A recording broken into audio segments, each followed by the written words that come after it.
الا انی فرطکم علی الحوض، میں تمہارا فرط بن کے حوض کوثر پر جا رہا ہوں، خبردار ہو کے سن لو۔ انظرکم، میں تمہارا انتظار کروں گا۔ وانی مکاثر بکم الامم، اور میں دوسری امتوں پر فخر کروں گا جب تم زیادہ زیادہ آؤ گے۔ فلا تسودوا بوجہی، میری رسوائی نہ کرا دینا قیامت والے دن۔ امتیو، تمہارا اگر کلیجہ پاش پاش نہیں ہوتا نبی اکرم صلی اللہ علیہ وسلم کی یہ دعائی سن کے، فلا تسودوا بوجہی، کہ کہیں تم وہاں پہنچو ہی نہ، تو جب تم پہنچو گے نہیں، تمہارے امتیوں والے کرتوت نہیں ہوں گے، امتیوں والے اعمال نہیں ہوں گے، تم وہاں پہنچ نہیں سکو گے۔ نبی اکرم صلی اللہ علیہ وآلہ وسلم تمہیں اپنے دین کے ساتھ جڑا رہنے کی تلقین فرما رہے ہیں۔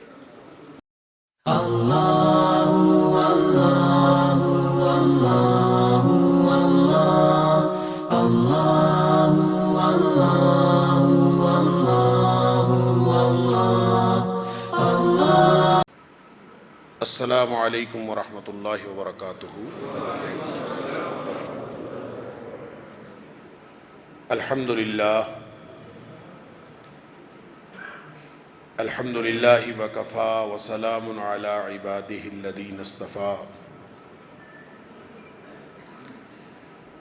اشہد ان لا الہ الا اللہ وحدہ لا شریک لہ واشہد ان محمدا عبدہ ورسولہ صلی اللہ علیہ وآلہ وسلم۔ اللہم صل علی محمد وعلی آل محمد کما صلیت علی ابراہیم وعلی آل ابراہیم انکا حمید مجید۔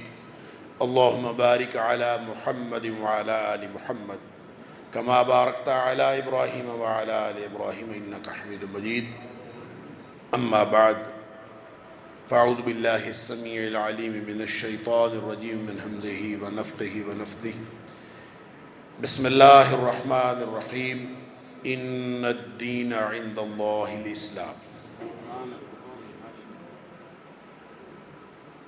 اللہ کے نزدیک دین صرف اسلام ہے۔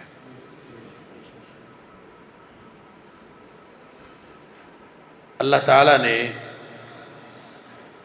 مجھے اور آپ کو، ہم سب کو اس دنیا میں امتحان کے لیے بھیجا ہے۔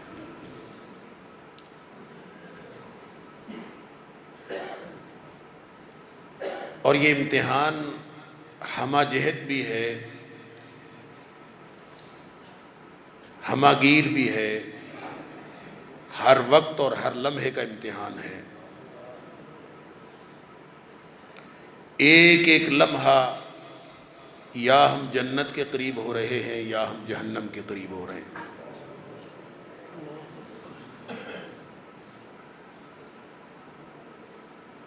نبی اکرم صلی اللہ علیہ وآلہ وسلم نے فرمایا کہ بعض اوقات انسان کی زبان سے ایسا کلمہ نکلتا ہے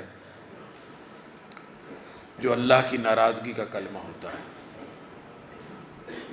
اب ظاہر ہے فرشتوں کی تو ڈیوٹی ہے، وہ اسی وقت لکھ لیتے ہیں، ما یلفظ من قول الا لدیہ رقیب عتید، اور وہ اللہ کے دربار میں پہنچ جاتا ہے، آدمی کو یاد بھی نہیں ہوتا کہ میں نے کیا کہا ہے۔ نبی اکرم صلی اللہ علیہ وآلہ وسلم نے فرمایا اللہ تعالیٰ اس ایک کلمے کی وجہ سے آدمی کو جہنمی لکھ دیتا ہے، کیونکہ وہ اللہ کی ناراضگی کا کلمہ ہوتا ہے۔ اسی طرح بعض اوقات انسان کے منہ سے کوئی ایسا کلمہ نکلتا ہے جو اللہ کی خوشنودی کا کلمہ ہوتا ہے، تو اس کو چاہے یاد رہے چاہے نہ رہے، اللہ تعالیٰ فرشتوں سے فرماتا ہے کہ میں اس ایک کلمے کی وجہ سے میں نے اس کو جنتی لکھ دیا۔ گویا ہماری زندگی میں ہر لمحہ جنت اور جہنم کے فیصلے ہو رہے ہیں۔ پھر نیکی کی طرف رجحان کم ہے اور گناہ کی طرف مائل کرنے والے اور گناہ کی طرف لے جانے والے اور جہنم کی طرف لے جانے والے بے شمار عوارض ہیں جو انسان کو لاحق ہیں۔ نبی اکرم صلی اللہ علیہ وسلم فرمایا حجبت النار بالشہوات وحجبت الجنت بالمکارہ، یہ جو خواہشات نفس ہیں کہ ہمیں ہمارا جو جی چاہتا ہے کہ میں یہ کروں، یہ انسان کو جہنم کی طرف لے جاتی، کیونکہ اس کی باڑ جہنم کے گرد کی گئی ہے۔ یہ انسان کو، جب انسان مرغوبات نفس کے پیچھے دوڑتا ہے تو یہ انسان کو پھسلا کے جہنم میں پھینک دیتی ہے۔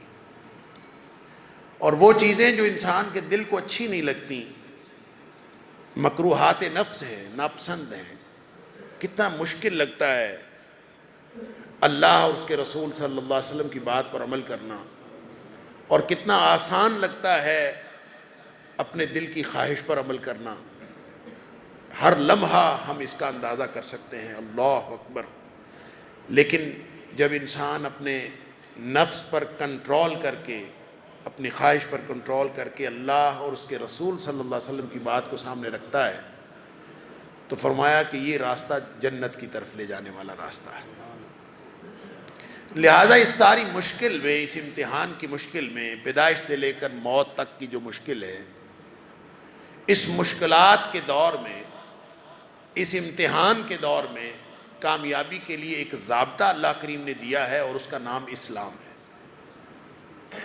وہ ہے دین، وہ ہے ضابطہ، وہ ہے زندگی گزارنے کا طریقہ۔ آپ چاہے قدیم ترین کسی دور میں زندگی گزار رہے ہوں، یا آپ آج کے بعد کے کسی جدید ترین دور میں زندگی گزار رہے ہوں، جس شخص نے کامیاب ہونا ہے، اس کے لیے اللہ اور اس کے رسول صلی اللہ علیہ وسلم کی رہنمائی یا اسلام کا بطور دین اس کے پاس ہونا، یہ کامیابی کی ضمانت ہے۔ اور اس کے علاوہ وَمَن يَبْتَغِ غَيْرَ الْإِسْلَامِ دِينًا فَلَن يُقْبَلَ مِنْهُ وَهُوَ فِي الْآخِرَةِ مِنَ الْخَاسِرِينَ۔ جو اسلام کے علاوہ کوئی دین لے کے آئے گا تو وہ اللہ کے ہاں قابل قبول نہیں ہے۔ وہاں پہ جو سکہ چلتا ہے، جو نوٹ چلتا ہے، وہ جعلی نہیں چلتا۔ یہ پاکستان میں آپ جعلی نوٹ بنا لے جائیں، وہ کہتا نہیں چلتا، ویسا ہی ہے شکل سے۔ بابا قائد اعظم کی تصویر بھی بنی ہوئی ہے، سب کچھ ہے، وہ کہتا جعلی ہے۔ کیوں جعلی ہے؟ اس لیے جعلی ہے کہ یہ اسٹیٹ بینک آف پاکستان نے جاری نہیں کیا۔ جو اسٹیٹ بینک نے جاری نہیں کیا تو نوٹ نہیں چلتا۔ تو جو دین اللہ کا ہے اور اللہ نے جاری نہیں کیا تو وہ کیسے چل جائے گا قیامت والے دن؟ لہذا مجھے اور آپ نے یہ سمجھنا ہے کہ دین کس کا نام؟ اللہ فرماتا ہے ان الدین عند اللہ الاسلام۔ اللہ کے نزدیک دین کیا ہے؟ اسلام ہے۔ دین کس کا؟ اللہ کا۔ نام اس کا اسلام۔ اللہ کا دین اللہ کے بندوں تک کیسے پہنچا؟ دین اللہ کا ہے، اللہ کے بندوں تک پہنچا ہے کیسے؟ نبی اکرم صلی اللہ علیہ وسلم کے ذریعے سے۔ تو اللہ نے نازل کیا نا، اور وہ جو نازل کیا وہ دین تھا۔ جو نازل کیا وہ دین، وہ قرآن نہیں تھا۔ جو نازل کیا وہ دین تھا۔ اس کے اندر قرآن بھی ہے، اس کے اندر نبی اکرم صلی اللہ علیہ وسلم پر اترنے والے دیگر ضابطے بھی ہیں۔ وہ سارا کا سارا دین ہے، کیونکہ ہم اس کو کہتے ہیں وحی۔ اللہ کے رسول صلی اللہ علیہ وسلم فرمایا، بخاری شریف کی حدیث ہے، ما من الانبیاء نبی الا اعطی ما مثلہ آمن علیہ البشر، کہ اللہ نے ہر نبی کو کوئی نہ کوئی معجزہ ایسا دیا کہ جس کو دیکھ کر لوگ ایمان لاتے تھے۔ وَإِنَّمَا كَانَ الَّذِي أُوتِيتُ، اور جو معجزہ مجھے عطا ہوا، وحیًا، وہ وحی ہے۔ اب وحی جو وہ وحی ہے، اور وحی سے مراد صرف قرآن ہے۔ نبی کریم صلی اللہ علیہ وسلم پر کیا نازل ہوا ذرا سمجھ لیجئے۔ ہم کہتے ہیں قرآن نازل ہوا، یقیناً قرآن نازل ہوا۔ اور قرآن کیسے نازل ہوا؟ نبی کریم صلی اللہ علیہ وسلم پر دین نازل ہوا ہے۔ دین کس چیز کا نام ہے یہی سمجھنا ہے۔ اللہ قرآن میں فرماتا ہے نزل بہ الروح الامین۔ اب دیکھیں دین کا معاملہ ہے نا، بڑا سینسٹیو معاملہ، ہم نے کسی آدمی کو، کسی شخصیت کو فرشتہ کہنا ہو نا، فرشتہ، کہ وہ تو فرشتہ ہے، اس کا کیا مطلب ہوتا ہے؟ اس کا مطلب ہوتا ہے اس کے اندر غلطی کا کوئی امکان نہیں ہے۔ کسی آدمی کو غلطی سے مبرہ قرار دینا ہو تو ہم کہتے ہیں فرشتہ ہے۔ تو جبریل کون ہے؟ فرشتہ ہے نا۔ تو اللہ فرما دیتا کہ یہ اس کو فرشتے کے ذریعے سے نازل کیا ہے تو کوئی کسر رہ گئی تھی؟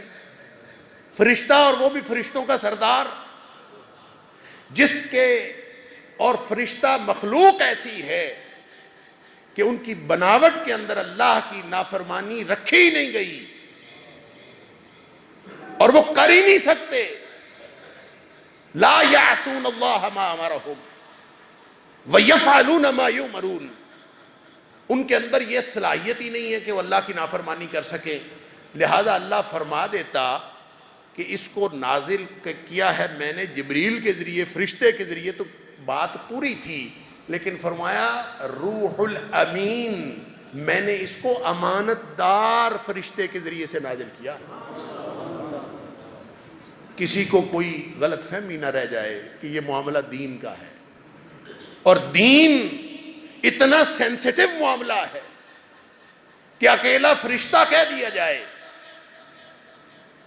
تو پھر بھی کسی کو ہو سکتا تھا شاید فرشتے نے کوئی گڑبڑ کر دی ہو، اللہ سرٹیفکیٹ دیتا ہے، یہ فرشتہ بھی ہے، یہ امین بھی ہے، اور یہ اس لیے گارنٹی دیتا ہے کہ یہ دین کا معاملہ ہے۔ اللہ اکبر! نازل کرنے والا اللہ، لے کے آنے والا جبریل امین، اور نازل کہاں ہوا؟ کہاں آیا؟ علی قلبک لتکون من المنذرین، اے حبیب صلی اللہ علیہ وسلم، ہم نے آپ کے قلب اطہر پر نازل کیا۔ قرآن کہاں نازل ہوا؟ نبی کریم صلی اللہ علیہ وسلم کے دل پر۔ اب سمجھتے جائیے گا دین کس چیز کا نام؟ اللہ نے جو نازل کیا وہ نبی کریم صلی اللہ علیہ وسلم کے دل پر نازل ہوا۔ میں اس لیے بار بار یہ کہہ رہا ہوں کہ یہ دین ہے، اس کو آپ قرآن کہیں تو بھی ٹھیک ہے، قرآن ہی نازل ہوا ہے نا، لیکن یہ غلط فہمی ذہن سے نکال دیجئے کہ صرف قرآن نازل ہوا۔ کیوں؟ میں ابھی عرض کرتا ہوں۔ اب جو کچھ نازل ہوا نبی کریم صلی اللہ علیہ وسلم، نازل بہ الروح الامین، اس کو لانے والا یہ ہے تنزیل من رب العالمین، ہے نازل اس کی طرف سے، تمام جہانوں کے رب کی طرف سے، لانے والا جبریل امین ہے، نازل آپ کے قلب اطہر پر ہوا ہے۔ اب قلب اطہر پر نازل ہوا، آیا کس کے لیے تھا؟ انسانوں کے لیے، دوسروں کے لیے۔ تو جو دوسروں کو بتانا ہے، دوسروں تک پہنچانا ہے، بات دل میں ہو تو دوسروں تک پہنچتی کیسے ہے؟ دل کی بات دوسروں تک کیسے پہنچتی ہے؟ میرے دل میں ایک بات ہے، آپ کو کیسے پتا چلے گا میرے دل میں کیا ہے؟ میں بولوں گا تو پتا چلے گا نا، میں کچھ کروں گا تو پتا چلے گا، اس کے اشاروں سے پتا چلتا ہے اس کے دل میں کیا ہے۔ میں بولوں گا تو پتا چلے گا میرے دل میں کیا ہے، میں کچھ کروں گا تو پتا چلے گا میرے دل میں کیا ہے۔ تو نبی اکرم صلی اللہ علیہ وسلم اگر بولے، آپ کچھ کر کے دکھائیں، حتیٰ کہ آپ کے سامنے کوئی کام ہو آپ اس کو برقرار رکھیں، تو اصطلاح میں کہتے ہیں ما صدر عن النبی من قول او فعل او تقریر، نبی کریم صلی اللہ علیہ وسلم کوئی بات فرمائیں تو وہ حدیث ہوتی ہے، آپ کچھ کر کے دکھائیں تو وہ حدیث ہوتی ہے، آپ کے سامنے کوئی کام کرے آپ اس کو برقرار رکھیں تو بھی حدیث ہوتی ہے۔ تو قرآن کدھر گیا؟ آپ کے قلب اطہر پر نازل ہوا۔ اب اگر دل کی بات کسی کو پتہ چلے گی تو آپ بولیں گے تو پتہ چلے گی، تو آپ بولیں تو وہ قرآن ہوتا ہے کہ حدیث ہوتی ہے؟ آپ بولیں تو وہ حدیث ہوتی ہے، نبی اکرم صلی اللہ علیہ وسلم کا قول حدیث ہوتی ہے۔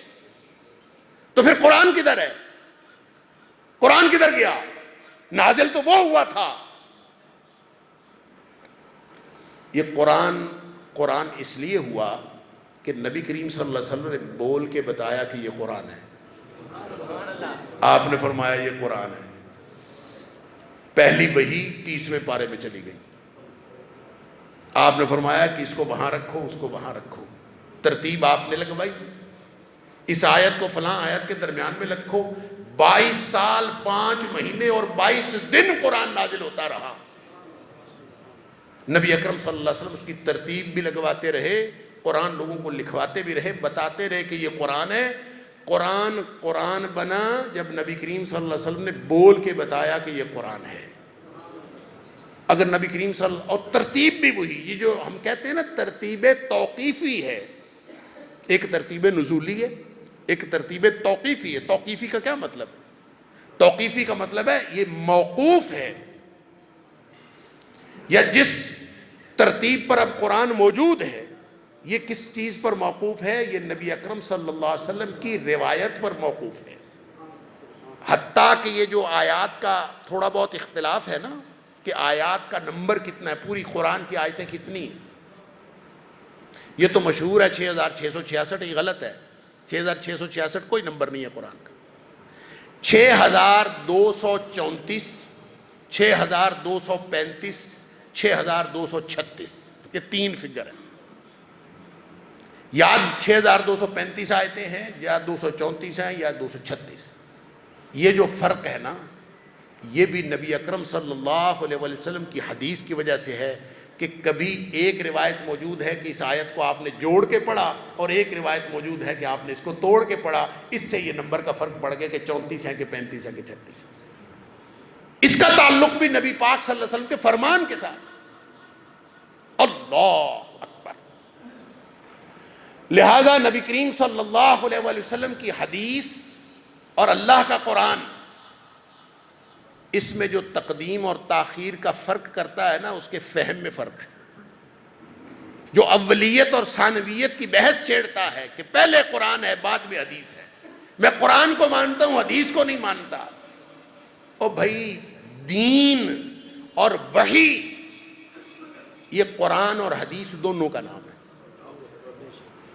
کیونکہ اللہ کے رسول صلی اللہ علیہ وسلم پر نازل ہوئی ہے وحی۔ سن لیجئے، ایک حدیث ہے نبی اکرم صلی اللہ علیہ وسلم، بخاری شریف کے اندر بھی موجود ہے، نبی کریم صلی اللہ علیہ وسلم نے گھوڑے کی 3 اقسام بتائیں۔ آپ نے گھوڑا جب کوئی شخص پالتا ہے، اس کے آگے تفصیلات ہیں، آپ نے فرمایا گھوڑا جب کوئی شخص پالتا ہے نا تو ایک پالنے والے کے لیے اجر بن جاتا ہے، اور ایک گھوڑا جو پالنے والے کے لیے گناہ یعنی وزر بن جاتا ہے، اور ایک گھوڑا جو پالنے والے کے لیے سطر بن جاتا ہے۔ وزر کا مطلب گناہ یا بوجھ، یعنی وہ کوئی شخص اگر پالتا ہے کہ لوگوں کو شو آف کرنے کے لیے دیکھیں میرے پاس کتنا قیمتی گھوڑا ہے، آج کے دور میں گاڑی سمجھ لیں، تو وہ اس کے لیے گناہ ہے۔ اور ایک شخص گھوڑا پالتا ہے جہاد کے لیے، دین کے مقصد کے لیے، وہ اس کے لیے اجر ہے۔ حتیٰ کہ نبی کریم صلی اللہ علیہ وسلم فرمایا اس کی لید اٹھاتا ہے تو بھی اجر ملتا ہے، اس کی صفائی کرتا ہے تو بھی اجر ملتا ہے۔ اور ایک شخص گھوڑا پالتا ہے، نہ تو اس کا مقصد بہت اعلیٰ ہے جہاد وغیرہ کے لیے، اور نہ ہی وہ لوگوں کو دکھاوا کرنے کے لیے رکھتا ہے، اس نے بیچارے نے اپنی ضرورت پوری کرنے کے لیے رکھا ہوا ہے کہ چلیں جب ضرورت ہو سواری کی تو یہ، تو فرمایا وہ سطر ہے، وہ اس کی ضرورت پوری کرتا ہے، پردہ پوشی کرتا ہے، نہ وہ گناہ ہے اور نہ وہ ثواب ہے، بس ٹھیک۔ یہ گھوڑے کی 3 قسمیں۔ صحابی پوچھتا ہے اللہ کے رسول صلی اللہ علیہ وسلم گدھے کے بارے میں بھی یہی حکم ہے؟ گھوڑا تو آپ نے فرما دیا کہ جس نے جہاد کی نیت سے رکھا اجر بن گیا، اور دکھلاوے کی نیت سے رکھا گناہ بن گیا، اور اگر اس نے اپنی ضرورت پوری کرنے کے لیے رکھا تو پھر اس کا وہ سطر ہے، اس کی ضرورت پوری کرتا ہے۔ تو کیا گدھے کے بارے میں بھی یہی حکم ہے؟ نبی اکرم صلی اللہ علیہ وسلم فرمایا ما انزل اللہ تعالی فیہا علی، اللہ نے اس کے بارے میں یعنی گدھے کے بارے میں میرے اوپر کوئی چیز نازل نہیں کی۔ گویا وہ جو گھوڑے کے بارے میں نازل کیا ہے وہ اللہ نے نازل کیا ہے۔ اللہ نے گھوڑے کے بارے میں تو نازل کی ہے، گدھے کے بارے میں نازل نہیں کی۔ فرماتے ہیں ہاں ایک بات ہے، الا هذه الآیۃ الفاظۃ الجامعہ، ایک آیت اللہ نے بہرحال ایک جامع اور منفرد آیت نازل کی ہے کہ وہ ہر جگہ اپلائی ہو جاتی ہے، اور وہ آیت کیا ہے؟ فَمَنْ يَعْمَلْ مِثْقَالَ ذَرَّةٍ خَيْرًا يَرَهُ وَمَنْ يَعْمَلْ مِثْقَالَ ذَرَّةٍ شَرًّا يَرَهُ، نیک نیتی سے جو کام کرو گے اللہ تعالیٰ اس کا اجر دے دے گا، اور بد نیتی سے جو کام کرو گے وہ سارا برا ہو جائے گا۔ لہٰذا اس کو گدھے پر بھی اپلائی کر لو، البتہ گدھے کے بارے میں الگ سے اللہ نے کوئی چیز نازل نہیں فرمائی۔ تو وہ جو نازل فرمائی ہے وہ کیا ہے؟ وہ تو حدیث ہے۔ نبی کریم صلی اللہ علیہ وسلم گھوڑے کی بات فرما رہے، وہ حدیث ہے۔ نازل کس نے کی ہے؟ اللہ نے۔ لہذا اس کی کئی مثالیں۔ یہودیوں کا محاصرہ ہو گیا، یہاں محاصرہ کئی دن گزر گئے، نبی کریم صلی اللہ علیہ وسلم نے حکم فرمایا ان کے درخت کاٹ دو۔ اس کے ارد گرد باغات تھے بہت، آپ نے فرمایا درخت کاٹ دو۔ قرآن میں سورہ حشر کے فرمایا درخت کاٹ دو، یہ کاٹ دو، یہ چھوڑ دو، یہ کاٹ دو، یہ چھوڑ دو۔ نبی پاک صلی اللہ علیہ وسلم نشان لگا کے بتائے۔ اب ظاہر ہے کھجوروں کے درخت پھلدار، اور اسلام کا عمومی اصول یہ ہے کہ پھلدار درخت جنگ میں بھی نہیں کاٹے جاتے۔ جب نبی پاک صلی اللہ علیہ وسلم نے کاٹ دو تو اب لوگوں کو تشویش ہوئی کہ یہ اب پھلدار درخت ہی کاٹ ڈالیں۔ اللہ نے قرآن نازل فرمایا ما قطعتم من لینۃ او ترکتموها قائمۃ علی اصولها فباذن اللہ۔ یہ جو کچھ درختوں کے تنے تم نے کاٹے ہیں اور کچھ باقی چھوڑے ہیں، یہ کروا تو نبی کریم صلی اللہ علیہ وسلم رہے تھے، لیکن یہ اللہ کے حکم سے ہوا ہے، یہ حکم اللہ کا ہے۔ اب اللہ کا حکم کہاں آیا؟ پورا قرآن دیکھیں، وہاں تو نہیں ہے، قرآن میں تو نہیں ہے۔ تو اللہ کا حکم وہ کہاں آیا کہ یہ کاٹ دو، یہ چھوڑ دو، یہ کاٹ دو، یہ چھوڑ دو؟ یہ کہاں ہے؟ یہ قرآن میں نہیں ہے۔ تو اس کا مطلب ہے وہ جو وحیاً جو اللہ کے رسول صلی اللہ علیہ وسلم پر وحی نازل ہوتی ہے، وہ اللہ کا قرآن بھی ہے، وہ نبی کریم صلی اللہ علیہ وسلم کی حدیث بھی ہے۔ لہٰذا یہ تو بحث ختم کر دیجئے، یہ سوائے گمراہی کے اور کچھ نہیں ہے اس بحث کے اندر۔ اگر قرآن حجت ہے نا تو وہ اس وجہ سے حجت ہے کہ قرآن خود حدیث سے ثابت ہوتا ہے۔ قرآن تو قرآن ثابت ہی نہیں ہوتا جب تک حدیث نہ ہو۔ نبی پاک صلی اللہ علیہ وسلم فرمائے نا تو قرآن ثابت نہیں ہوتا۔ نبی کریم صلی اللہ علیہ وسلم پر نازل ہوا، اور نازل ہونے کے بعد آپ نے پھر ظاہر ہے آپ یاد فرماتے تھے، نبی پاک صلی اللہ علیہ وسلم پہلے جلدی فرمایا کرتے تھے، لا تحرک به لسانک لتعجل به ان علینا جمعہ وقرآن فاذا قرأناه فاتبع قرآنہ۔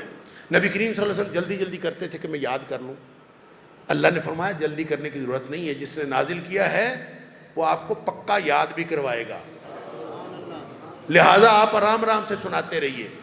لہٰذا نبی پاک صلی اللہ علیہ وسلم آرام سے سناتے رہتے۔ اللہ اکبر۔ ایک جگہ یہ بھی فرمایا کہ جو ٹکڑے ٹکڑے کر کے ہم نے اس کو نازل کیا ہے نا، لِنُثَبِّتْ بِهِ فُؤَادَكَ، یہ اس لیے کیا ہے تاکہ آپ کا دل اس پر جم جائے۔ کیا مطلب؟ ایک دم سارا آ جاتا تو آپ کو پورا یاد نہ ہوتا، تو تھوڑا تھوڑا کر کے آیا تاکہ آپ کو حفظ ہو جائے پورا قرآن۔ اب نبی کریم صلی اللہ علیہ وسلم پر دین کس کا تھا؟ اللہ کا۔ نازل کس پر ہوا؟ نبی اکرم صلی اللہ علیہ وسلم پر۔ اور نبی کریم صلی اللہ علیہ وسلم لوگوں کو جو کچھ بتاتے ہیں، جو کچھ آپ کر کے دکھاتے ہیں، جو کچھ آپ برقرار رکھتے ہیں، دین بنتا جا رہا ہے۔ آپ فرماتے جا رہے ہیں، دین بنتا جا رہا ہے۔ اور سن لیجئے دین کی ایک اور بات بھی، مسلم شریف کی ایک حدیث ہے جو اگرچہ نبی اکرم صلی اللہ علیہ وسلم نے حضرت سلمان فارسی رضی اللہ تعالیٰ عنہ کے بارے میں فرمائی تھی۔ سلمان فارس سے تھے، نبی کریم صلی اللہ علیہ وسلم کے بارے میں سنا، ڈھونڈتے لمبی کہانی ہے، پہنچے نبی پاک صلی اللہ علیہ وسلم پر۔ اللہ، نبی کریم صلی اللہ علیہ وسلم بڑے متاثر ہوئے ان سے۔ آپ نے فرمایا اگر دین ثریا ستارے پر بھی ہوتا، لو کان الدین عند ثریا، ثریا ستارے پر بھی دین اگر ہوتا، لذهب به رجل من الفارس، فارس سے ایک آدمی اٹھتا اور وہ حتی یتناولہ، وہ وہاں بھی پہنچ جاتا اور دین کو لے آتا۔ اللہ اکبر۔ یہ آپ نے بات فرمائی سلمان فارسی کے بارے میں۔ تو سلمان فارسی کہاں پہنچے تھے؟ کہاں پہنچے تھے؟ نبی کریم صلی اللہ علیہ وسلم کے دربار میں، نبی اکرم صلی اللہ علیہ وسلم کے دربار میں۔ ثابت ہوا کہ نبی کریم صلی اللہ علیہ وسلم جو کچھ فرمائیں دین ہے، آپ جو کچھ کر کے دکھائیں وہ دین ہے، اور آپ جو کچھ برقرار رکھیں وہی دین ہے۔ یہ اللہ نے اتھارٹی دی نبی کریم صلی اللہ علیہ وسلم، لہذا نبی کریم صلی اللہ علیہ وآلہ وسلم پوری مکمل اتھارٹی ہے۔ اللہ کی طرف سے دین کی مکمل اتھارٹی نبی اکرم صلی اللہ علیہ وسلم۔ یہ جو اسوۃ حسنہ فرمایا نا کہ آپ کے لیے بہترین نمونہ ہے، اس کو فرمایا کہ یہ مکمل اتھارٹی، کامل نمونہ، اس لیے کہ نبی کریم صلی اللہ علیہ وسلم جو کچھ بولتے ہیں وہ اپنی خواہش سے بولتے ہی نہیں۔ وَمَا يَنْتِقُ عَنِ الْهَوَىٰ إِنْ هُوَ إِلَّا وَحْيٌ يُوحَىٰ، اوپر سے وحی آتی ہے، تو دین کے معاملے میں نبی کریم صلی اللہ علیہ وسلم اپنی خواہش سے نہیں بولتے۔ خیر، اب نبی کریم صلی اللہ علیہ وسلم نے کتنے دن دین سکھایا؟ آپ نے 23 برس لگائے دین سکھانے میں۔ پھر وہ دین سکھایا کس کو؟ صحابہ کرام کو۔ اولین جو نبی کریم صلی اللہ علیہ وسلم کی کلاس تھی وہ صحابہ کرام تھے۔ آپ ان کو دین سکھاتے رہے، دین سکھاتے رہے۔ آپ جو فرماتے تھے دین بنتا تھا۔ آپ ہاں کہہ دیتے تھے تو دین بن جاتا تھا، آپ نہ کہہ دیتے تھے تو بھی دین بن جاتا تھا، آپ خاموش رہ جاتے تھے تو بھی دین بنتا تھا۔ جب نبی کریم صلی اللہ علیہ وسلم فرمایا نا ان اللہ فرض علیکم الحج فحجوا،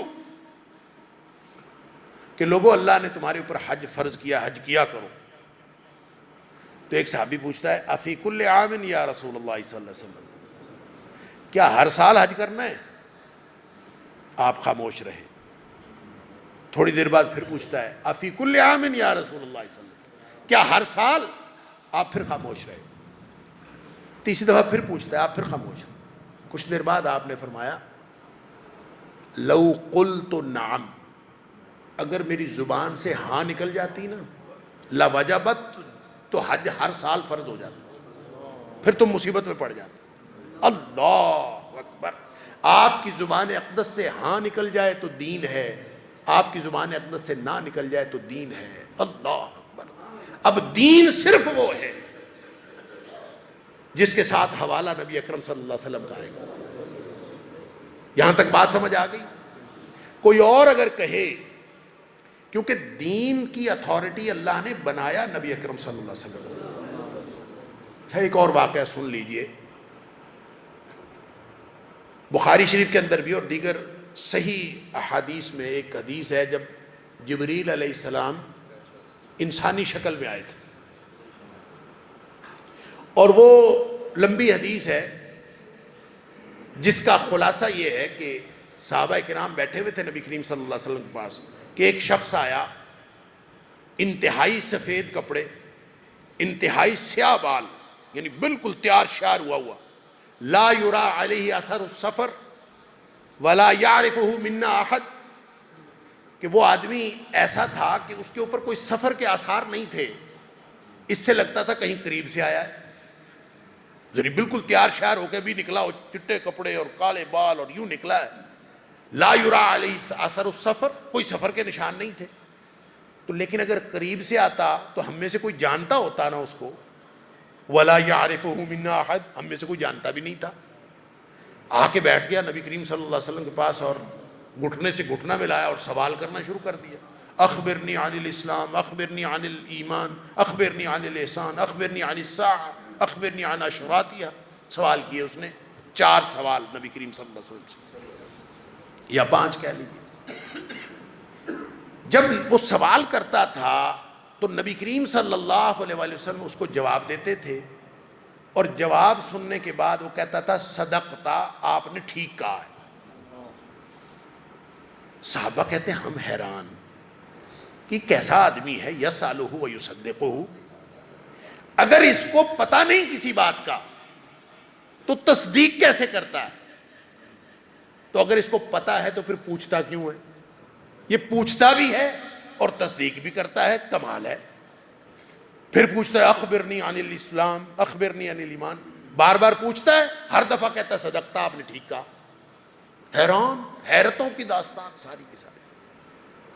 اب یہاں سے محسوس ہوتا ہے کہ نبی اکرم صلی اللہ علیہ وسلم کے جو شاگرد تھے نا، بڑے ہی مؤدب اور باادب تھے، کہ کسی نے جرت نہیں کی کہ اٹھ کے پوچھے کہ یہ کون ہے، بلکہ وہ اٹھ کے چلا گیا عمر فاروق رضی اللہ تعالیٰ عنہ فرماتے ہیں فلبثت ملیہ، میں کچھ دیر بیٹھا رہا، پھر بھی کسی نے نبی کریم صلی اللہ علیہ وسلم سے نہیں پوچھا اس کے جانے کے بعد بھی کہ یہ کون تھا، کسی نے نہیں پوچھا۔ یہ استاد کا ادب ہے۔ خود نبی کریم صلی اللہ علیہ وسلم نے کچھ دیر بعد عمر سے پوچھا یا عمر اتدری من السائل، عمر پتہ ہے کون تھا؟ عمر فاروق رضی اللہ عنہ فرمایا اللہ کے رسول صلی اللہ علیہ وسلم کچھ نہیں پتا۔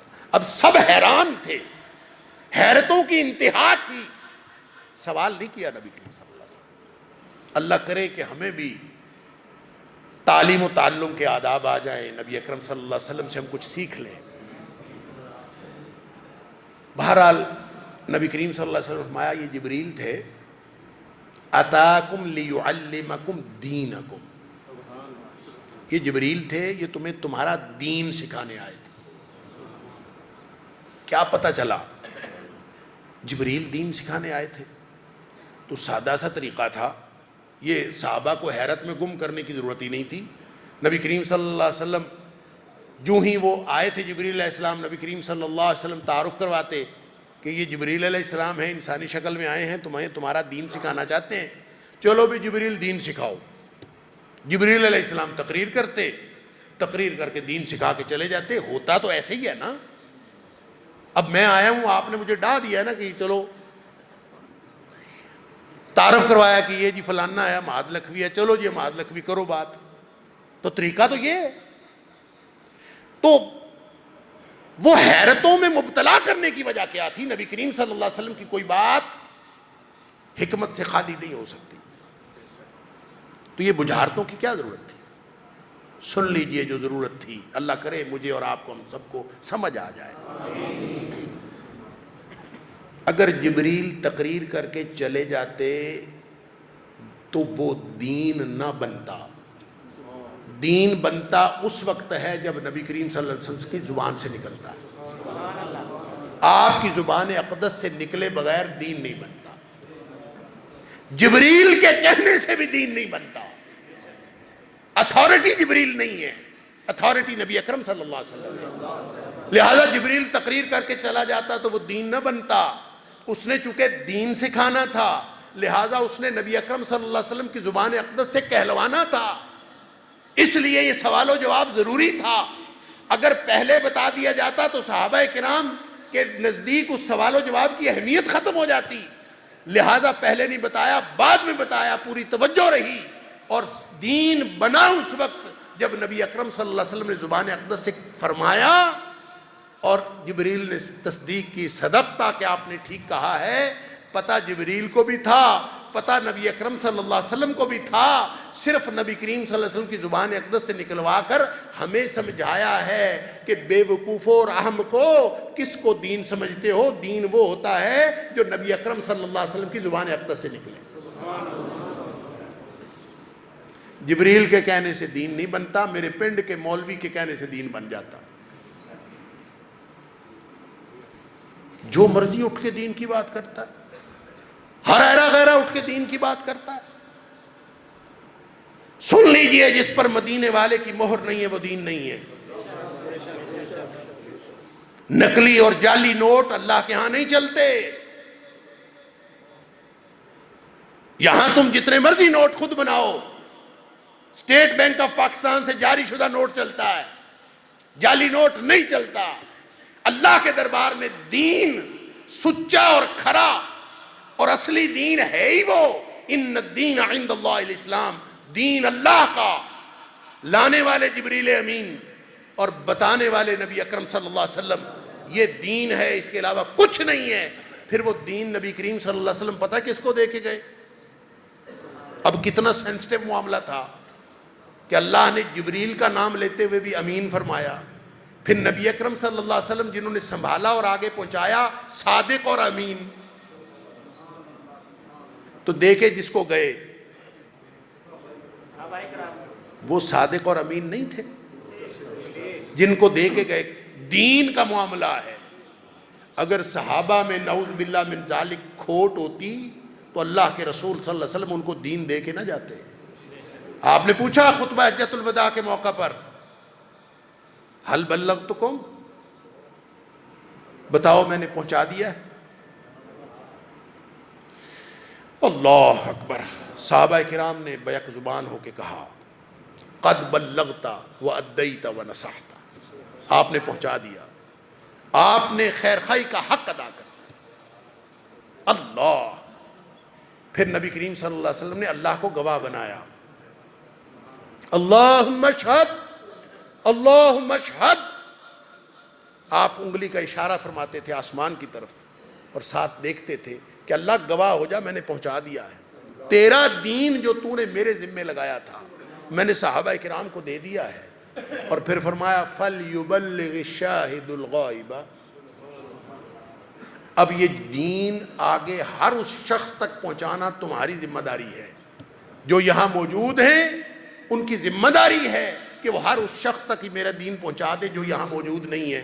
لہٰذا دین وہ ہوگا جب یہاں گجرات میں بیٹھا ہر شخص حوالہ دیتے وقت کہے کہ میں نے فلاں سے سنا، اس نے فلاں سے سنا، اس نے فلاں سے سنا، اس نے فلاں صحابی سے سنا، فلاں صحابی نے فلاں موقع پر نبی اکرم صلی اللہ علیہ وسلم سے سنا. اگر یہ سند علم کی متصل ہے تو وہ دین ہے، اور اگر یہ نہیں ہے تو دین نہیں ہے. ایک اور بہانہ ہمیں ملا ہوا ہے کہ جی قرآن حدیث محدود ہے، مسائل لامحدود ہے. یہ بھی ایک بہانہ، ایک چور دروازہ ہے. نصوص محدود ہے، مسائل لامحدود. لہذا بندہ بھی سننے والا سوچتا ہے غلط ٹھیک ہے یار، نصوص محدود ہے، مسائل روز نئے نئے آ رہے ہیں، روز نئے نئے مسائل، روز نئے نئے مسائل. تو وہ جو گیپ پیدا کیا جاتا ہے نا اس فکرے سے کہ جی نصوص محدود ہیں. میں بہت معذرت کے ساتھ عرض کر رہا ہوں، کسی کو میری بات بری لگے تو مجھے معاف کر دیجیے. محدود اور لامحدود کا یہ تصور دے کر جو گیپ بنایا جاتا ہے نا، گیپ، اس کو چور دروازے کے طور پر استعمال کیا جاتا ہے. یہ گیپ ہے، پھر اس میں سے جو مرضی ڈال دیں. گیپ جو ہوا اور کوئی گیپ نہیں ہے. یہ بات بھی ہم نبی اکرم صلی اللہ علیہ وسلم سے پوچھ لیتے ہیں کہ کیا یہ محدود ہے اور مسائل لامحدود ہے؟ سن لیجئے. نبی اکرم صلی اللہ علیہ وسلم فرمایا ما ترکت شیئا. سبحان اللہ، قربان جائیے. فرمایا ما ترکت شیئا، میں نے ایک بھی چیز ایسی نہیں چھوڑی یقربکم الی اللہ، جو تمہیں اللہ کے قریب کر سکتی تھی، ویبعدکم من النار، اور تمہیں جہنم سے دور کر سکتی تھی، الا امرتکم بہ، مگر میں نے اس کا حکم دے دیا. وما ترکت شیئا، اور میں نے ایک بھی چیز ایسی نہیں چھوڑی یبعدکم من اللہ ویقربکم الی النار، جو تمہیں اللہ سے دور کر سکتی تھی اور جہنم کے قریب کر سکتی تھی، الا نہیتکم عنہ، مگر میں نے اس سے منع کر دیا ہے. لہٰذا جو منع کرنے والی باتیں تھی ساری منع کر دی ہیں، جو حکم دینے والی باتیں تھی ساری حکم دے دی ہیں. اب نبی اکرم صلی اللہ علیہ وسلم یہ دعویٰ کر رہے ہیں، آپ کہتے ہیں گیپ ہے. بات نبی کریم صلی اللہ علیہ وسلم کی مانے کہ آپ کی مانے؟ کوئی گیپ نہیں ہے. نئی نئی چیزیں پیدا ہوتی رہتی ہیں، حکم وہی لگے گا، دین مکمل ہے. ہوائی جہاز آ گیا تو کیا حرج ہے؟ ہوائی جہاز پہ بیٹھنے نہ بیٹھنے سے جنت جہنم کا فیصلہ نہیں ہوتا. ہاں، جس نیت سے بیٹھا ہے اس سے ہو سکتا ہے جہاز میں بیٹھنا جنت میں پہنچا دے، بدنیتی سے جہاز میں بیٹھنا جہنم میں پہنچا دے، یہ ہو سکتا ہے. لیکن کوئی شخص جہاز پہ بیٹھا تھا کہ نہیں بیٹھا تھا، نہ اللہ نے پوچھنا قیامت والے دن. اور اسی طرح سے ہر چیز کے بارے میں جب دین ایسا مکمل اور جامع دین عطا فرما دیا ہے تو پھر ہمیں ضرورت کیا ہے کہ ہم خواہ مخواہ گھر گھر دین بنانے کی فیکٹریاں لگائے بیٹھے اور کبھی کسی سے پوچھیں کبھی کسی سے پوچھیں. اور سن لیجئے، فتنے کے دور کا یہی فتنہ ہے کہ ہم نے نبی اکرم صلی اللہ علیہ وسلم کی رہنمائی چھوڑ دی ہے. حضرت حذیفہ بن یمان رضی اللہ تعالیٰ عنہ جو شر اور خیر کے بارے میں سوال کیا کرتے تھے، بخاری اور مسلم کے اندر حدیث موجود ہے. آپ فرماتے ہیں میں پوچھا کرتا تھا شر کے بارے میں، لوگ پوچھا کرتے تھے خیر کے بارے میں. تو لمبی حدیث ہے. میں نے پوچھا اللہ کے رسول صلی اللہ علیہ وسلم، ہم شر کے دور میں تھے، آپ تشریف لائے، اللہ نے خیر عطا فرما دیا، کیا اس کے بعد بھی کوئی شر کا دور ہے؟ فرمایا ہاں ہے۔ اللہ کے رسول صلی اللہ علیہ وسلم کیا اس کے بعد بھی کوئی خیر کا دور ہے؟ فرمایا ہے تو صحیح اس کے بعد خیر کا دور، لیکن اس میں دھوکہ ہے، اس میں دھندلکا ہے۔ فیہ دخن، دخن کا مطلب ہوتا ہے دھواں، دھواں کا مطلب یہ کہ کوئی ابہام ہے، کوئی کنفیوژن ہے، سیدھا خیر کا معاملہ نہیں ہے تو دور خیر کا، لیکن اس دور میں دھندلکا پیدا ہو جائے گا، کنفیوژن کریٹ کر دیا جائے گا۔ حیران ہوئے حضرت حذیفہ رضی اللہ تعالیٰ عنہ کہ دھندلکا کیسا، جب دین، جب زمانہ خیر کا ہے تو اس میں دخن کیسا؟ ما دخن ہو یا رسول اللہ صلی اللہ علیہ وسلم، دخن کیسا؟ فرمایا دخن یہ ہے کہ ائمۃ یہدون، پیشوائی کرنے والے پیشوائی کر رہے ہوں گے، رہنمائی دینے والے رہنمائی کر رہے ہوں گے، لیکن وہ جو رہنمائی دے رہے ہوں گے بغیر ہدی، وہ میری لائی ہوئی رہنمائی نہیں ہوگی۔ یہ دھوکہ ہوگا اس دور کا۔ اب مجھے نہیں پتا کہ ہم دھوکے والے خیر کے دور میں ہیں کہ اس کے بعد آنے والے شر کے دور میں ہیں، کیونکہ اس کے بعد جو شر کا دور ہے نا، اس کے بارے میں تو نبی اکرم صلی اللہ علیہ وسلم نے اسی حدیث میں فرمایا دعات الی ابواب جہنم، اس کے بعد تو ایسے داعی پیدا ہو جائیں گے جو سارے کے سارے جہنم کے دروازوں کی طرف بلا رہے ہوں گے۔ من اجابہم الیہا، جو ان کی دعوت پر لبیک کہے گا، فقذفوہ فیہا، وہ اس کو ساتھ لے جا کے جہنم میں پھینک دیں گے۔ کتنی خوفناک بات ہے۔ بچے گا صرف وہ جو جدید ترین دور میں بھی اپنے آپ کو مدینے والے کے ساتھ جوڑ دیں، مدینے والے کی مہر۔ مولویوں سے مسئلہ پوچھنا چھوڑ دیں کہ مولوی جی فلاں مسئلے میں ہم نے کیا کرنا ہے۔ اسی مولوی سے مسئلہ پوچھیں جو آپ کے علماء کرام اپنے اپنے محلے کے، اسی سے مسئلہ پوچھیں، لیکن سوال بدل لیں۔ یہ سوال نہ پوچھا کریں کہ مولوی صاحب اس موقع پر کیا کرنا ہے، یہ پوچھا کریں کہ اس موقع پر نبی اکرم صلی اللہ علیہ وسلم کیا کیا کرتے تھے۔ بس یہ سوال بدل لیں۔ امام مالک علیہ الرحمہ کے پاس آئے، ایک شخص نے سوال پوچھا، حضرت وضو کا طریقہ بتا دیجئے۔ فرمایا تیرا سوال غلط ہے۔ حیران ہو گئے، حضرت وضو کا طریقہ سیکھنا ہے، بتا دیں، غلط ہے تیرا سوال۔ 3 دفعہ پوچھا، سوال غلط، سوال بدل۔ حضرت بتا دیں کیسے سوال بدل؟ فرمایا میں کون ہوتا ہوں وضو کا طریقہ بتانے والا؟ تو مجھ سے پوچھ نبی اکرم صلی اللہ علیہ وسلم کا وضو کا طریقہ کیا تھا۔ لہذا سوال بدلے، پھر دین سمجھ میں آئے گا۔ دین تک پہنچنا ہے تو سوال بدلنا پڑے گا، اور دین اس حکم کا نام ہے جس پر مدینے والے کی مہر ہو۔ وگرنہ قیامت والے دن یہ جو نبی کریم صلی اللہ علیہ وسلم نے فرمایا نا کہ میری امت آئے گی اور میں ان کو پانی پلا رہا ہوں گا، یہ ہم سب امتی ہیں، اللہ کا شکر ہے۔ اگر ہم امتی ہیں نا، غور سے سمجھ لیجئے، زیادہ لمبا تو نہیں ہو گیا شاید، بس میں مکمل کرتا ہوں اس کو، بہت معذرت اگر لمبا ہو گیا تو۔ نبی اکرم صلی اللہ علیہ وسلم نے فرمایا اگر کوئی میرا امتی ہے نا تو یہ اتنا بڑا اعزاز ہے، یہ اتنا بڑا اعزاز ہے، یہ اتنا بڑا اعزاز ہے کہ وہ جنتی ہے۔ سبحان اللہ، ماشاءاللہ، امتی جنتی ہے۔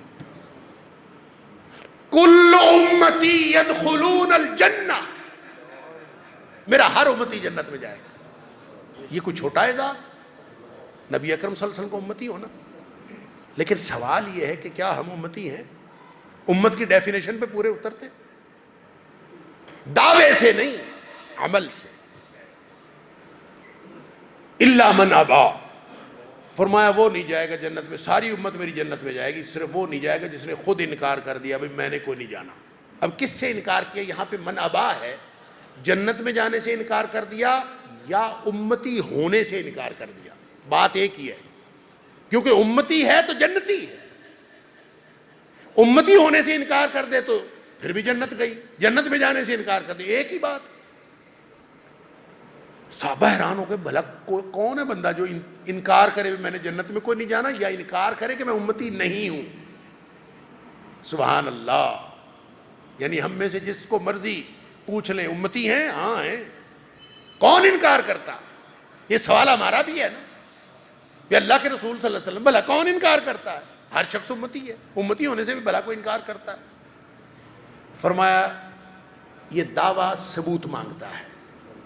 من اطاعنی فدخل الجنہ، جس نے میری بات مان لی وہ ہے اصل میں میرا امتی اور وہ گیا جنت میں. ومن عصانی، جس نے بات میری نہیں مانی، فقد ابا، اس نے انکار کر دیا. امتی ہونے سے کیا ہے یا جنت میں جانے سے کیا ہے وہ انکاری ہے. جو نبی پاک صلی اللہ علیہ وسلم کی بات نہیں مانتا وہ تو انکاری ہے. میں تو حیران ہوں، کل کسی نے مجھے نا ایک سکرین شاٹ بھیجا، فیس بک پہ کوئی کسی نے سوال کیا تھا کسی عالم دین سے. اس نے سوال کیا کہ حضرت یہ جو ہے نا فلاں حدیث میں کسی کوئی مسئلہ پوچھا ہوا تھا، فلاں حدیث میں یہ الفاظ آتے ہیں اور آپ لوگ یہ اس کے بارے میں جو آپ نقطہ نظر رکھتے ہیں وہ اس سے مختلف ہے. ان الفاظ میں تو کوئی اس کی دلیل نہیں بنتی، تو جو کام آپ کرتے ہیں اس کی دلیل کیا ہے؟ یہ سوال کیا ہوا اور آخر پہ لکھا کہ میں انتہائی ادب سے یہ سوال کر رہا ہوں اور بہت معذرت، میں پیشگی معذرت. اس نے یہ سوال کیا اور نیچے وہ حضرت مولانا نے جواب دیا. جواب میں لکھا کہ یہ جو سوال آپ کر رہے ہیں نا، اس کو سوال نہیں کہتے، اس کو خارش کہتے ہیں. مولوی صاحب سوال کا جواب دے رہے ہیں. یہ جو سوال آپ نے کیا اس کو سوال نہیں، اس کو خارش کہتے ہیں. لہذا اگر تم اس خارش سے باز نہیں آؤ گے تو میں بھی فلاں کا شاگرد ہوں، میں تیری ایسی کی تیسی پھیر دوں گا. الفاظ کچھ اور تھے اور آخر پہ لکھا تیری معذرت پر بھی لعنت.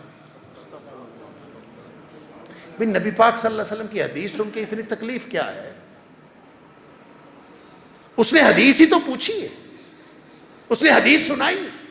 آپ نے اگر نہیں ماننی وہ حدیث، نبی کریم صلی اللہ علیہ وسلم کی بات نہیں ماننی، کسی اور کی ماننی ہے، تو آپ کہہ دیں بھی ہم نبی پاک صلی اللہ علیہ وسلم کی بات نہیں مانتے، ہم کسی اور کی مانتے ہیں. بات ختم. ہمارا کیا جھگڑا ہے؟ ہمارا جھگڑا تو ہے ہی اس وقت جب آپ کہہ رہے ہو کہ آپ بھی نبی کریم صلی اللہ علیہ وسلم کی بات مانتے ہیں، میں کہہ رہا ہوں کہ میں بھی نبی کریم صلی اللہ علیہ وسلم کی بات مانتا ہوں. اچھا حدیث کے الفاظ یہ ہیں تو چلے مجھے سمجھا دے، اگر ہم دونوں ہی نبی کریم صلی اللہ علیہ وسلم کی بات مان رہے ہیں تو پھر ہمارا اختلاف کیوں ہے؟ یہ سوال پوچھا تھا. تو آگے سے یہ لعنت ڈالنے کی کیا ضرورت تھی؟ ابا کا مطلب سمجھ آتا ہے جو نبی کریم صلی اللہ علیہ وسلم نے فرمایا تھا من اطاعنی فدخل الجنہ. اللہ کے بندو حدیث آ جائے سامنے نبی کریم صلی اللہ علیہ وسلم کی تو تمہارا تو سر تسلیم خم ہونا چاہیے. یہ تو منافق کرتے تھے. فرمایا لا تجعلوا دعاء الرسول بینکم کدعاء بعضکم بعضا. نبی کریم صلی اللہ علیہ وسلم کے بلاوے کو آپس میں ایک دوسرے کے بلاوے کی طرح نہ سمجھا کرو. قد یعلم اللہ الذین یتسللون منکم لواذا. اللہ خوب جانتا ہے کہ تم میں سے کون کون نبی کریم صلی اللہ علیہ وسلم کی بات سن کے آنکھ بچا کر کھسکتا ہے. اللہ کو خوب معلوم. فَلْيَحْذَرِ الَّذِينَ يُخَالِفُونَ عَنْ أَمْرِهِ. جو اللہ کے رسول صلی اللہ علیہ وسلم کی بات کی مخالفت کرتے ہیں وہ بچ جائیں اور ڈر جائیں اس بات سے ان تصیبہم فتنہ، کہ ان کو کوئی فتنہ آن پہنچے، او یصیبہم عذاب علیم، یا ان کو دردناک عذاب آن کے پہنچے. لہذا دین کیا ہے؟ نبی اکرم صلی اللہ علیہ وسلم کی بات، مدینے والے کی مہر جس پہ ہے، ٹھیک، بات ختم. یہ کسی جگہ بات ہو رہی تھی ایصال ثواب ہو سکتا ہے نہیں ہو سکتا، پہنچتا ہے نہیں پہنچتا، ہر جگہ بحث اٹھ کھڑی ہوتی. وہ ایک مولوی صاحب دلیل دے رہے تھے، نہیں جی ہم گالی دیں کسی کو تو پہنچتی ہے کہ نہیں پہنچتی، دادا باپ دادا کو گالی دیں تو پہنچتی ہے کہ نہیں پہنچتی، تو گالی پہنچ سکتی ہے تو قرآن پڑھا ہوا کیوں نہیں پہنچتا. تو کسی نے میرے سے پوچھا، میں نے کہا بات یہ ہو سکتا ہے پہنچتا ہوا، ہمیں نہیں پتا. قرآن پڑھا ہوا پہنچتا ہے کہ نہیں پہنچتا میں کچھ نہیں کہہ سکتا. میں صرف یہ کہہ سکتا ہوں کہ قرآن پہنچنے کی گارنٹی مولوی تو دے رہا ہے، مدینے والے نے نہیں دی. مدینے والے نے گارنٹی کو نہیں دی. مدینے والے نے گارنٹی صدقہ پہنچنے کی دی ہے، دعا پہنچنے کی دی ہے، دعائے مغفرت پہنچنے کی دی ہے. یہ تیرے قرآن پڑھے کی گارنٹی مدینے والے نے کوئی نہیں دی. ہو سکتا ہے پہنچتا ہو، مجھے نہیں پتا. بات ختم، میرا جھگڑا کیا؟ میں نے تو مدینے والے کی گارنٹی کو گارنٹی سمجھنا ہے، آپ کی گارنٹی کو تو گارنٹی نہیں سمجھنا۔ سن لو امتیو، آخری حدیث عرض کرنے لگا ہوں، اللہ کرے کہ میرے اور آپ کے، مجھے الفاظ نہیں مل رہے، میں کیا الفاظ بولوں، سن لیجئے نبی کریم صلی اللہ علیہ وسلم کے الفاظ، شاید ہمارے دلوں پر اثر کر جائیں۔ اگر ہمارا کلیجہ نہیں پھٹتا نا یہ الفاظ سن کے، تو پھر میں اور آپ ہم سوچیں کہ ہم نبی کریم صلی اللہ علیہ وسلم کے واقعی امتی ہیں۔ پتہ ہے کیا فرمایا؟ فرمایا الا انی فرطکم علی الحوض، میرے امتیو میں تمہارا فرط بن کے حوض کوثر پر جا رہا ہوں۔ فرط عربی زبان میں اس پیش رو کو کہتے ہیں کہ کہیں قافلے نے سفر کرنا ہو تو ایک بندے کو پہلے بھیج دیا جاتا ہے، وہ جا کے دیکھتا ہے قافلہ پڑاؤ کہاں کرے گا، ایندھن کہاں سے لے گا، چیزیں کہاں سے لے گا، بیٹھے گا کہاں، یہ جگہ ٹھیک ہے، یہ جگہ پانی کہاں سے لے گا، تو جو یہ انتظام کرنے کے لیے پہلے جاتا ہے اس کو فرط کہتے ہیں۔ نبی اکرم صلی اللہ علیہ وسلم ہم امتیوں کو فرما رہے ہیں، امت کا دعوے دار، امت ہونے کے دعوے داروں کو فرما رہے ہیں کہ الا خبردار ہو کے سنو، انی فرطکم علی الحوض، امتیو میں تمہارا فرط بن کے، تمہارا پیش رو بن کے حوض کوثر پر جا رہا ہوں، گویا تمہارے انتظامات کرنے کے لیے جا رہا ہوں۔ انظرکم، میں وہاں تمہارا انتظار کروں گا۔ وَإِنِّي مُكَاثِرٌ بِكُمُ الْأُمَمَ، جب تم زیادہ زیادہ تعداد میں آؤ گے تو میں دوسری امتوں پر فخر کروں گا کہ دیکھیں میری امت آ رہی۔ اب اگلے الفاظ میں روکتا ہوں، درمیان میں ایک دو حدیثوں کا ذرا سا حوالہ اور پھر میں بات مکمل کر کے آپ سے اجازت لوں گا۔ نبی اکرم صلی اللہ علیہ وسلم نے ایک دوسری حدیث میں فرمایا کہ میں حوض کوثر پہ بیٹھا پانی پلا رہا ہوں گا اور میری امت گروہ کے گروہ آ رہی ہوگی۔ ایک حدیث میں آتا ہے، صحابی پوچھتا ہے اللہ کے رسول صلی اللہ علیہ وسلم 1,24,000 نبیوں کی امتیں ہوں گی، آپ کیسے پہچانیں گے کہ یہ میری امت ہے؟ آپ کو کیسے پتہ چلے گا کہ میری امت؟ فرمایا میری امت قیامت والے دن اس کے 5 اعضاء روشن ہوں گے، اعضائے وضو، غرم محجلین من آثار الوضوء، جو 5 اعضاء، دونوں ہاتھ، دونوں پاؤں اور چہرہ، جو روشن ہوتا، جو دھلتا ہے وضو کے دوران، قیامت والے دن اللہ ان کو روشن کر دے گا، میں اس سے پہچانوں گا کہ یہ میری امت ہے۔ اب یہاں پہ سوچ لیجئے کہ جو بندہ نماز نہیں پڑھتا وہ تو امت سے ویسے خارج ہو گیا نا، اس کا تو امت ہونے کے ساتھ کوئی تعلق نہیں، نہ وہ 5 وقت نماز پڑھے، نہ اس کا اعضائے وضو دھلیں، نہ اس کا قیامت والے دن چہرہ روشن ہو، نہ اس میں وہ نشانی ہو جس سے نبی کریم صلی اللہ علیہ وسلم نے پہچاننا ہے کہ یہ میرا امتی ہے۔ اللہ، آدھی امت جو نماز نہیں پڑھتی وہ تو ویسے گئی، رہ گئے وہ جو نمازی ہے۔ ہم سن لیجئے، فرمایا ایک گروہ آئے گا حتی اذا عرفتہم ویعرفوننی، میں ان کو پہچان لوں گا، وہ مجھے پہچان لیں گے۔ اور پہچاننا نبی کریم صلی اللہ علیہ وسلم نے کیسے ہے؟ اس نشانی سے۔ اس کا مطلب ہے نشانی تو ان میں ہوگی جو پہچانیں گے، اس کا مطلب ہے نمازی ہوں گے۔ فرمایا میں ان کو پہچان لوں گا، وہ مجھے پہچان لیں گے، لیکن فرشتے ان کو روک لیں گے کہ ان کو نہیں جانے دینا، یہ آپ کی امت نہیں ہے، نمازی بھی آپ کی امت نہیں ہے۔ فرمایا میں جھگڑا کروں گا، میری امت ہے آنے دو، وہ کہیں گے آپ کی امت نہیں ہے۔ اور دلیل پتہ کیا دیں گے؟ وہ دلیل یہ دیں گے کہ انک لا تدری، اے حبیب صلی اللہ علیہ وسلم آپ نہیں جانتے، ما احدثوا بعدک، آپ کے دنیا سے تشریف لے جانے کے بعد انہوں نے دین میں کیا کچھ نیا پیدا کر لیا تھا، انہوں نے خود دین گھڑ لیا تھا، آپ نہیں جانتے۔ فرمایا میں یہ سنوں گا تو میں کہہ دوں گا سحقن سحقن، ان کو دور لے جاؤ، ان کو دور لے جاؤ، ان کو گھسیٹ کے جہنم میں پھینک دیا جائے گا۔ اب اس حدیث کو میں مکمل کر لوں، الا انی فرطکم علی الحوض، میں تمہارا فرط بن کے حوض کوثر پر جا رہا ہوں، خبردار ہو کے سن لو۔ انظرکم، میں تمہارا انتظار کروں گا۔ وانی مکاثر بکم الامم، اور میں دوسری امتوں پر فخر کروں گا جب تم زیادہ زیادہ آؤ گے۔ فلا تسودوا بوجہی، میری رسوائی نہ کرا دینا قیامت والے دن۔ امتیو، تمہارا اگر کلیجہ پاش پاش نہیں ہوتا نبی اکرم صلی اللہ علیہ وسلم کی یہ دعائی سن کے، فلا تسودوا بوجہی، کہ کہیں تم وہاں پہنچو ہی نہ، تو جب تم پہنچو گے نہیں، تمہارے امتیوں والے کرتوت نہیں ہوں گے، امتیوں والے اعمال نہیں ہوں گے، تم وہاں پہنچ نہیں سکو گے۔ نبی اکرم صلی اللہ علیہ وسلم تمہیں اپنے دین کے ساتھ جڑا رہنے کی تلقین فرما رہے ہیں۔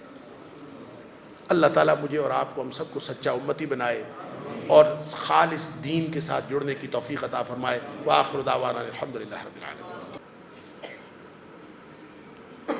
یا رب لک الحمد کما ینبغی لجلال وجہک ولعظیم سلطانک، یا رب لک الحمد کما ینبغی لجلال وجہک ولعظیم سلطانک، یا رب لک الحمد کما ینبغی لجلال وجہک ولعظیم سلطانک۔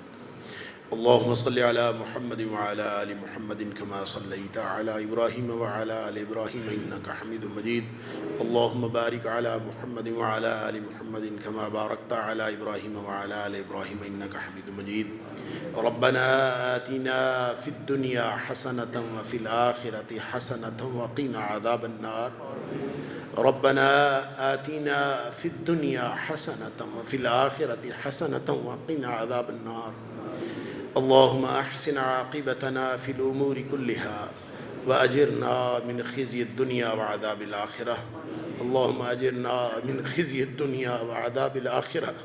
اللہم اجرنا من خزی الدنیا وعذاب الآخرہ۔ اللہم رحمتک نرجو فلا تکلنا الی انفسنا طرفۃ عین واصلح لنا شأننا کلہ لا الہ الا انت ولا الہ غیرک۔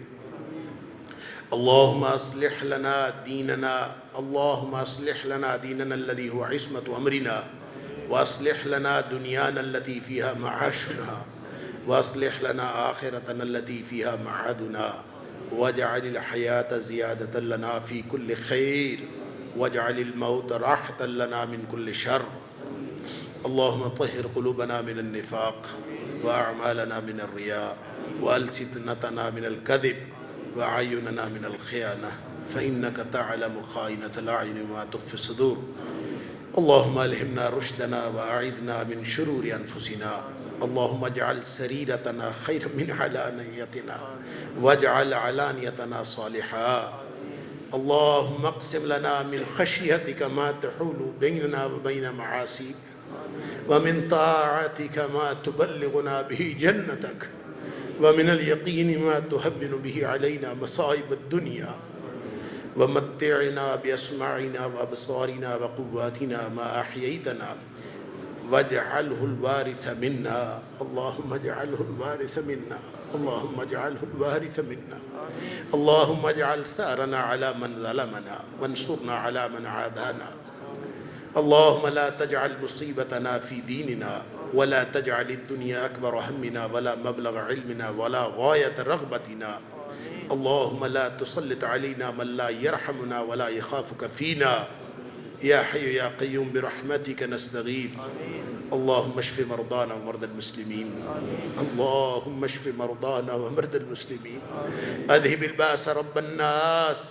واشف أنت الشافي، اللهم اشف كل مرضانا شفاء كاملا عاجلا، اللهم اشفنا كلنا شفاء كاملا عاجلا، اللهم اشف أنت الشافي، لا شفاء إلا شفاءك شفاء لا يغادر سقما، رب ارحمهما كما ربياني صغيرا، ربنا هب لنا من أزواجنا وذرياتنا قرة أعين واجعلنا للمتقين إماما، اللهم إنك عفو تحب العفو فاعف عنا، اللهم إنك عفو كريم تحب العفو فاعف عنا، اللهم اغفر لنا ذنوبنا كله دقه وجله وأوله وآخره وعلانيته سره۔ اللہ تو ہمارے تمام گناہ معاف کر دے، اللہ تو معاف کرنے والا ہے، معافی کو پسند کرتا ہے۔ اللہ ہم سب ہاتھ پھیلائے تجھ سے معافی کے طلبگار ہیں، اللہ تو ہمارے تمام گناہ معاف کر دے، اللہ اگلے پچھلے گناہ معاف کر دے، اللہ چھوٹے بڑے گناہ معاف فرما دے، اللہ علانیہ پوشیدہ گناہ معاف فرما دے، اللہ انفرادی اجتماعی گناہ معاف فرما دے۔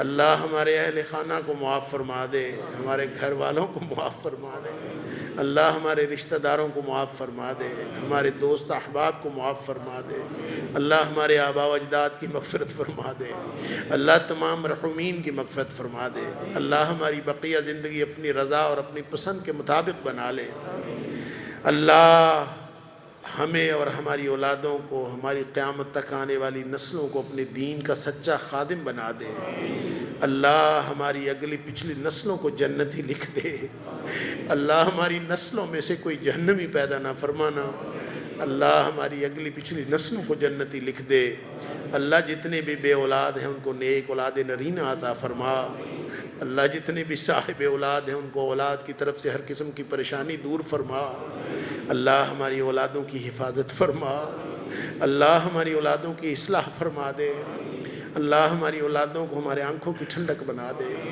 اللہ ہمیں اور ہماری اولادوں کو ہماری قیامت تک آنے والی نسلوں کو متقین کا امام بنا دے، اللہ جن بچے بچیوں کے رشتوں کی پریشانیاں ہیں اللہ عزت آبرو کے ساتھ بہترین رشتوں کا بندوبست فرما دے، اللہ سب کی عزت آبرو قائم رکھنا، اللہ سب کی عزت آبرو قائم رکھنا، اللہ جن بچے بچیوں کی تعلیم کی پریشانیاں وہ بھی دور فرما دے، اللہ جن کی صحت کی پریشانیاں وہ بھی دور فرما دے، اللہ جن کے گھر بار کی پریشانیاں وہ بھی دور فرما دے، اللہ جن کے کاروبار کی پریشانیاں وہ بھی دور فرما دے، اللہ تمام دکھیوں کے دکھ دور فرما دے، تمام پریشان حال لوگوں کی پریشانیاں دور فرما دے، اللہ تمام بیماروں کو شفاء کاملہ و عاجلہ عطا فرما دے، اللہ تمام مقروضوں کو قرض سے نجات عطا فرما دے، اللہ خزانہ غیب سے قرض کی ادائیگی کا جلد بندوبست فرما دے، اللہ مشکوک روزی اور رزق حرام سے بچا لے، اللہ رزق حلال وافر عطا فرما، اللہ دنیا آخرت کی ہر قسم کی محتاجیاں دور فرما دے،